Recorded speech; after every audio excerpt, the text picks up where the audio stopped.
Señor, prepárame para ser un santuario puro y santo. La Iglesia de Cristo de El Salvador presenta su programa Lea la Biblia. Quédese con nosotros. Seré un santuario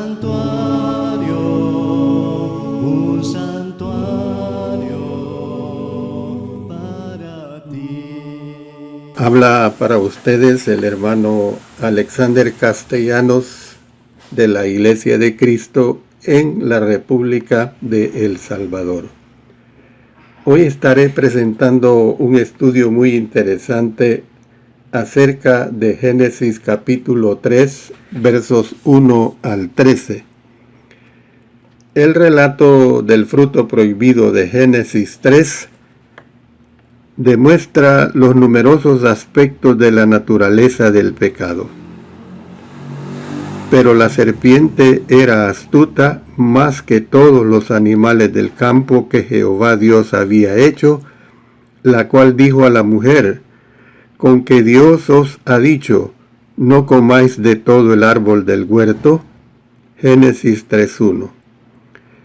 El diablo planteó astutamente una pregunta a lo dicho por Dios, la cual sabía que era incorrecta, a saber: ¿quieres decir que no puedes comer de ningún árbol del huerto?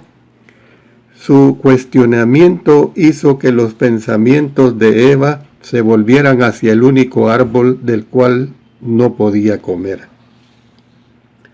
De conformidad con la naturaleza humana, es probable que Eva prefiriera haber comido de aquel único árbol antes que de cualquier otro.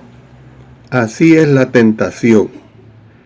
El único joven que las jóvenes desean es el que no pueden tener, y la única joven que un joven desea es la que no puede tener. Hay algo de intrigante en lo que no se puede tener. Así que Eva hizo exactamente lo que el diablo quería. O sea, puso su corazón en aquel árbol, pues dice de la siguiente manera: y la mujer respondió a la serpiente: del fruto de los árboles del huerto podemos comer, pero del fruto del árbol que está en medio del huerto, dijo Dios, no comeréis de él, ni le tocaréis, para que no muráis. Génesis 3, 2 al 3. No hay evidencia de que Dios mandara no tocar el árbol. Eva puede haber incluido esa posibilidad por si acaso era necesaria. La primera mentira que se consigna en la Biblia está en Génesis 3, verso 4, donde dice: entonces la serpiente dijo a la mujer: no moriréis. Luego la serpiente continuó con su engaño, diciendo: sino que sabe Dios que el día que comáis de él, serán abiertos vuestros ojos, y seréis como Dios, sabiendo el bien y el mal. Génesis 3:5. Esta segunda parte de la declaración de la serpiente era verdadera. Si Eva comía del árbol, sus ojos serían abiertos y sería como Dios, sabiendo el bien y el mal. Más adelante, Génesis 3:7 dice que cuando Adán y Eva comieron del fruto prohibido, entonces fueron abiertos los ojos de ambos. Además, Génesis 3:22 dice: y dijo Jehová Dios: he aquí el hombre es como uno de nosotros, sabiendo el bien y el mal. Esta segunda parte de la aseveración que la serpiente hizo era verdad. Junto con la primera parte de su declaración, la cual era falsa, el diablo estaba diciendo una mentira a medias. Las mentiras a medias son las más peligrosas de todas. La serpiente hizo pensar a Eva que se estaba perdiendo de algo. Esa es la psicología que usa el diablo. Todavía la usa hoy con nosotros. Eva decidió probar el fruto y el texto dice en Génesis 3:6: y vio la mujer que el árbol era bueno para comer y que era agradable a los ojos y árbol codiciable para alcanzar la sabiduría, y tomó de su fruto y comió. En 1 Juan capítulo 2 versos 15 al 17 revela la naturaleza del pecado de Eva diciendo: no améis al mundo ni las cosas que están en el mundo. Si alguno ama al mundo, el amor del Padre no está en él, porque todo lo que hay en el mundo, los deseos de la carne, los deseos de los ojos y la vanagloria de la vida, no proviene del Padre, sino del mundo. Y el mundo pasa y sus deseos, pero el que hace la voluntad de Dios permanece para siempre. El apóstol Juan dijo que todo lo que el mundo ofrece nos llega por medio de los deseos de la carne, los deseos de los ojos y la vanagloria de la vida. Estas tres vías abarcan los motivos de todos los pecados. Las tres motivaciones anteriores pueden verse en la narración de Génesis capítulo 3 verso 6. Eva comió del fruto porque vio que el árbol era bueno para comer. Ella estaba satisfaciendo su orgullo carnal. Sencillamente tenía hambre. El fruto también era agradable para contemplar. Era atractivo al deseo de sus ojos. La serpiente hizo incluso que Eva pensara que necesitaba ser sabia como Dios. Esto era atractivo a su vanagloria de la vida. Este versículo abarca las tres vías de la tentación. Eva tomó del fruto y lo dio a Adán, y éste comió de él. Se ha señalado que Jesús también fue tentado de estas tres maneras, a saber: primera, de haber convertido las piedras en pan, habría saciado su hambre. Segunda, de haber adorado a Satanás, habría recibido la gloria del mundo. Tercera, de haberse lanzado del templo y haber hecho un espectáculo de sí mismo, habría actuado con vanagloria. Las tentaciones anteriores se alinean con las tres vías que se proponen en Primera de Juan. ¿Acaso no se imagina usted que el fruto en particular que la serpiente le entregó a Eva lucía muy atractivo? El pecado es tentador y muy fascinante. Hay diversión en él. Es atractivo. Si no fuera seductor, no sería tentador. ¿Acaso no sabía usted que el diablo probablemente le dio brillo a ese fruto todos los días? Uno podría preguntarse por qué Dios puso aquel árbol en el huerto en primer lugar. No se puede dar una respuesta completa. Sin embargo, se pueden comentar algunas ideas. Dios sabía que Eva iba a comer de ese árbol. Ya había planeado enviar a Cristo antes de la fundación del mundo, porque sabía que el mundo necesitaba a Cristo. Otra parte de la respuesta es que para que alguien sea bueno, tiene que existir el potencial de que sea malo. Si al hombre no se le hubiera dado la elección entre el bien y el mal, ¿cómo podía alguna vez ser bueno? El hombre es la única criatura viviente que Dios hizo a su imagen con el poder del libre albedrío. Para que el hombre pueda elegir servir a Dios, también tiene que existir la alternativa de elegir no servirle. Él pudo haber hecho un robot en lugar de un hombre. En realidad, Dios limitó su poder hasta cierto punto al darle al hombre libre albedrío. Esta concepción lo hizo vulnerable a la realidad de que el hombre pudiera rechazarlo.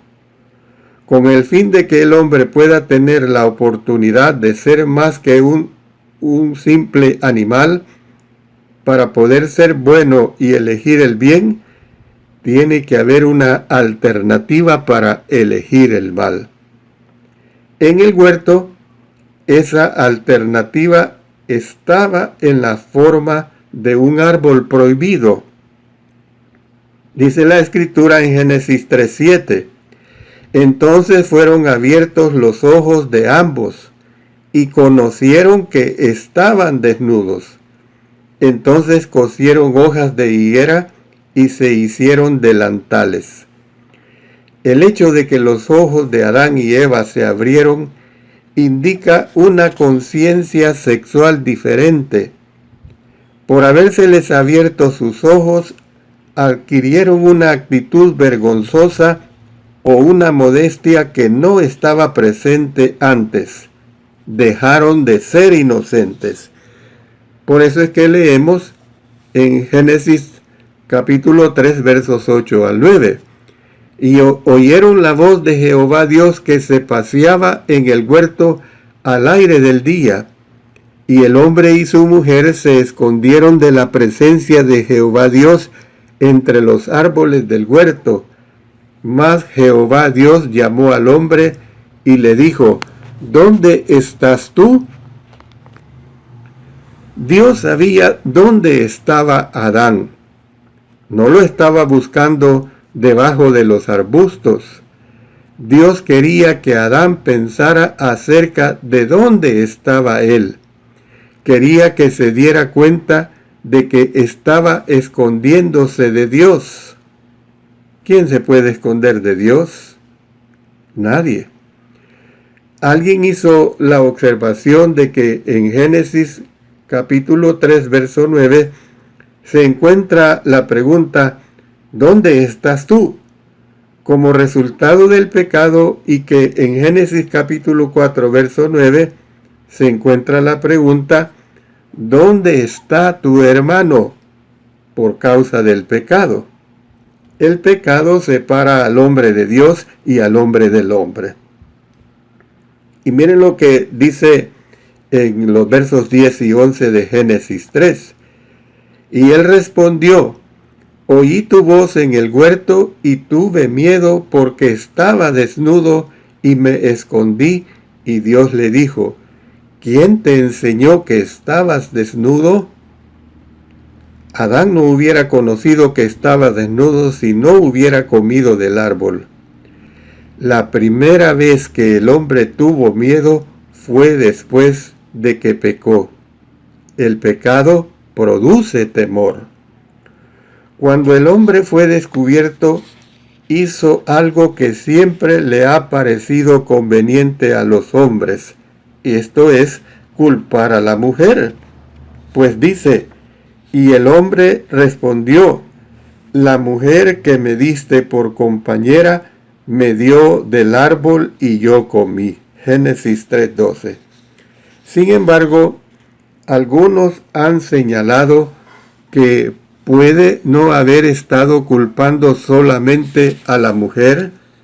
Dijo, la mujer que tú me diste. Si uno insiste en ello, siempre podrá culpar a otro de los problemas en que se mete. Entonces Jehová Dios dijo a la mujer, ¿qué es lo que has hecho? Ella tampoco aceptó la culpa. Culpó a la serpiente, pues dice, y dijo la mujer, la serpiente me engañó y comí. Génesis 3:1. No le tomó mucho tiempo en su existencia al hombre al desviar la culpa de su pecado. Adán y Eva y la serpiente, los tres recibieron el castigo por sus pecados. Aunque Dios no necesariamente nos castiga de forma diferente en la actualidad, siempre hay consecuencia por el pecado. Como en el caso de Adán y Eva, el pecado causa vergüenza, causa separación de Dios y temor, en adición a la destrucción natural a la cual lleva el pecado. Por eso el apóstol Juan nos dice en su primera carta, en el capítulo 1, los versos 8 hasta el verso 2 del capítulo 2. Si decimos que no tenemos pecado, nos engañamos a nosotros mismos y la verdad no está en nosotros. Si confesamos nuestros pecados, Él es fiel y justo para perdonar nuestros pecados y limpiarnos de toda maldad. Si decimos que no hemos pecado, le hacemos a Él mentiroso y su palabra no está en nosotros. Hijitos míos, estas cosas os escribo para que no pequéis. Y si alguno hubiere pecado, abogado tenemos para con el Padre, a Jesucristo el justo, y Él es la propiciación por nuestros pecados, y no solamente por los nuestros, sino también por los de todo el mundo. A lo largo de la historia de la humanidad se han hecho intentos para justificar el pecado, y esto así ha sucedido. Los gnósticos de los primeros 2 o 3 siglos estaban entre los que consideraban el pecado como un mal innecesario. Algunos enseñaban que no existía tal cosa llamado pecado. Puede que Juan se haya referido a estas personas cuando escribió las palabras de 1 Juan capítulo 1 versos 8 hasta el verso 2 del capítulo 2. A partir de la declaración de Juan, no puede haber duda de que los falsos maestros estaban causando problemas a los fieles. Un estudio de las herejías de los siglos II y III indica que había al menos 2 escuelas principales entre los gnósticos.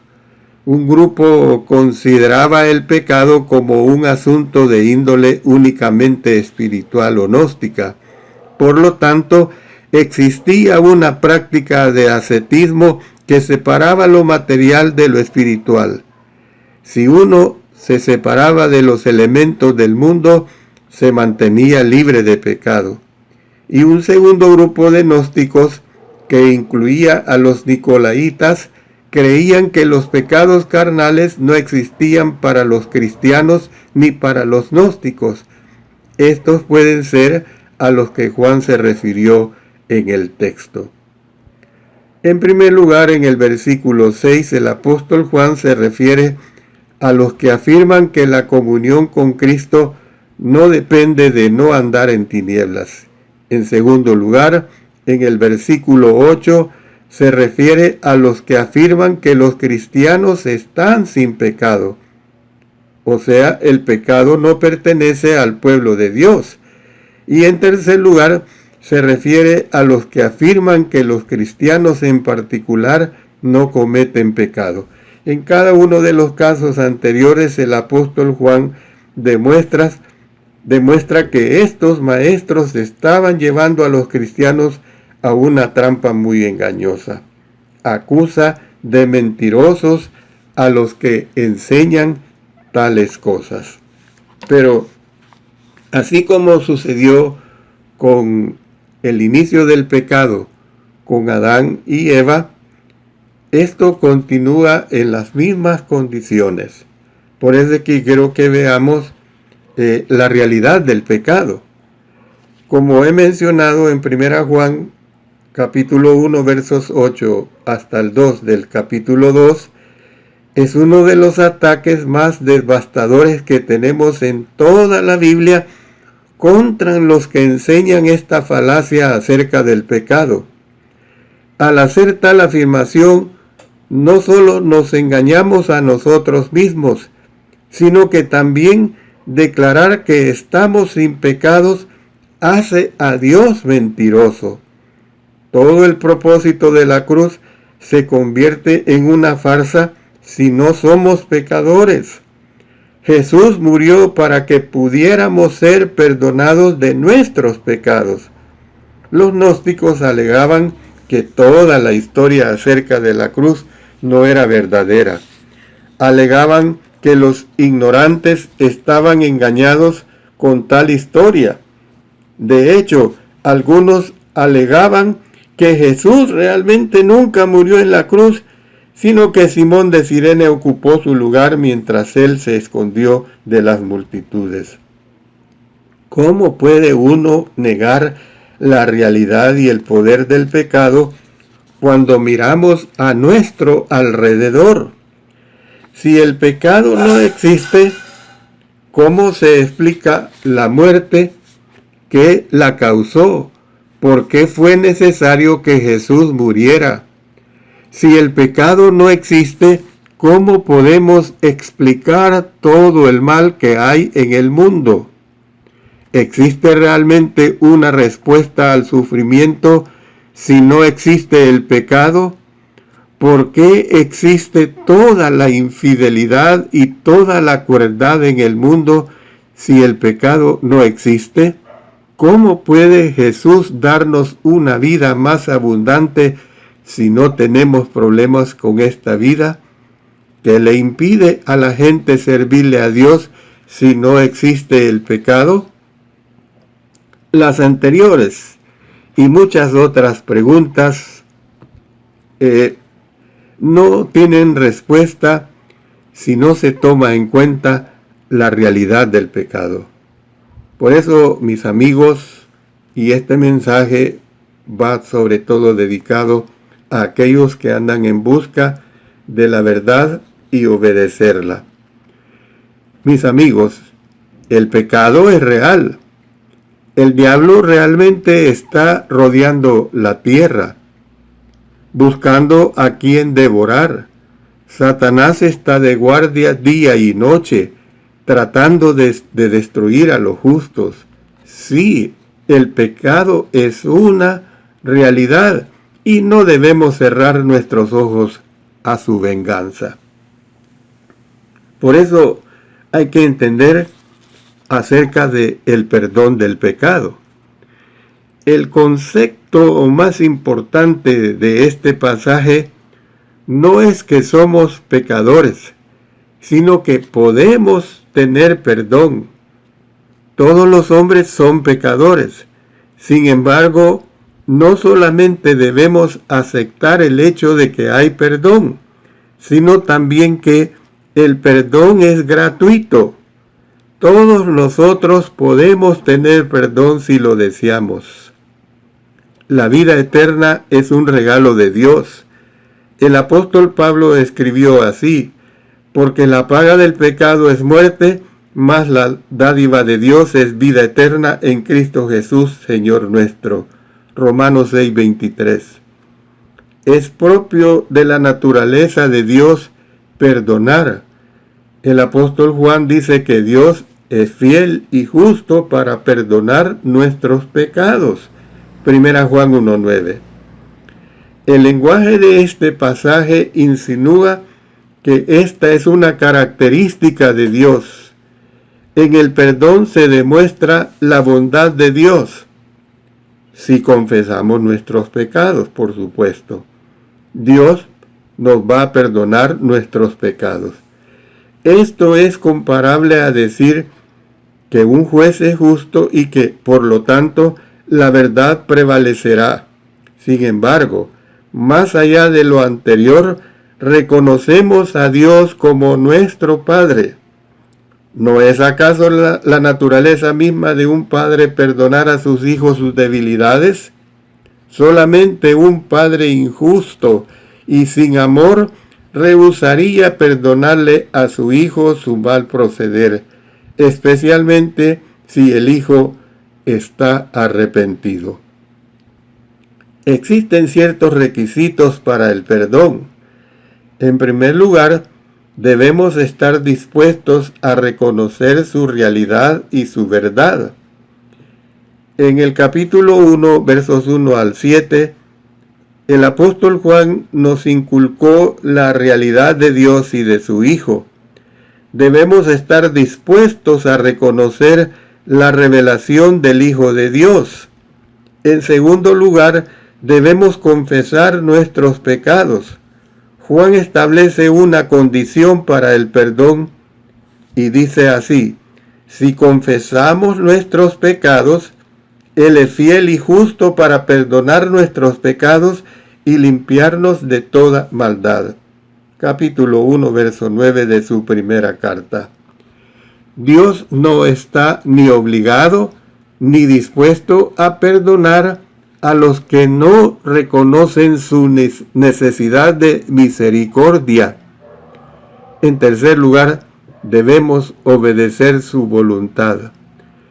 En el relato que hace el apóstol Juan de la vida de Jesús, lo cita diciendo: el que me ama, mi palabra guardará, y mi Padre le amará, y vendremos a él, y haremos morada con él.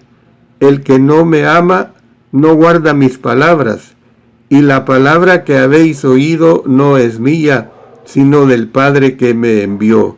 Evangelio de Juan, capítulo 14, versos 23 y 24.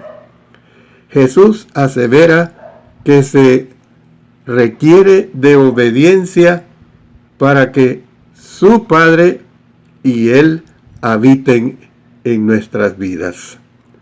Por eso tenemos la gran ayuda del Redentor. La voluntad de Dios es que sus hijos vivan por encima del pecado. Sin embargo, también es imposible para cualquiera de nosotros vivir completamente sin pecado. Recuerde que si decimos que no tenemos pecado, lo hacemos a Él mentirosos. 1 Juan 1:10. Dios no nos hizo para que fuéramos robots. No estamos diseñados para obedecer a Dios sin ninguna voluntad propia. Esto no le daría gloria alguna a Dios. Dios desea que seamos sus hijos para que le amemos y sirvamos por el amor que le tenemos. Esta es su voluntad. Sin embargo, dentro de este libre albedrío que poseemos, Dios desea que vivamos sin pecado. Dios entiende nuestra tendencia a pecar. Nos señaló un camino. El apóstol Juan escribe: si decimos que no hemos pecado, le hacemos a Él mentiroso y su palabra no está en nosotros. 1 Juan 1:10. Pero gracias sean dadas a Dios que nos proveyó una solución. Y Él continúa en el capítulo 2 diciendo: abogado tenemos para con el Padre. Capítulo 2, verso 1. Juan declara que tenemos nuestro propio abogado, es decir, nuestro intercesor, uno que habla en nuestra defensa. Esta frase se traduce de la palabra parakleton. Esta palabra significa literalmente uno que se presenta en nombre de otro, un mediador, un intercesor, un ayudador. Por eso quiero decir a cada uno de ustedes, sobre todo que andan en esa búsqueda de lo que es nuestro Señor Jesucristo, que existe el camino por el cual usted y toda persona puede ser liberado de todos sus pecados. Ese camino es el de someterse en obediencia a nuestro Señor Jesucristo, creyendo en Él, arrepintiéndose de todos sus pecados, confesando su nombre delante de los hombres y ser bautizado para perdón de los pecados. Consecuentemente, usted es añadido a la Iglesia de Cristo por supuesto, usted debe prevalecer siendo fiel al Señor hasta la muerte. Apocalipsis 2:10. Habló para ustedes el hermano Alexander Castellanos con el mejor deseo de que usted, amigo o amiga, obedezca al Señor y se rinda totalmente a Cristo Jesús mediante su poderoso evangelio.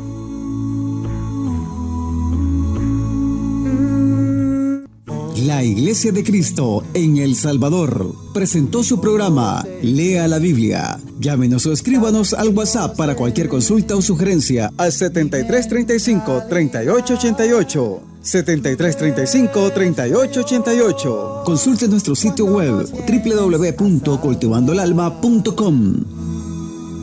Señor, también todo lo escuchas tú, todo lo puedes ver, toda mi maldad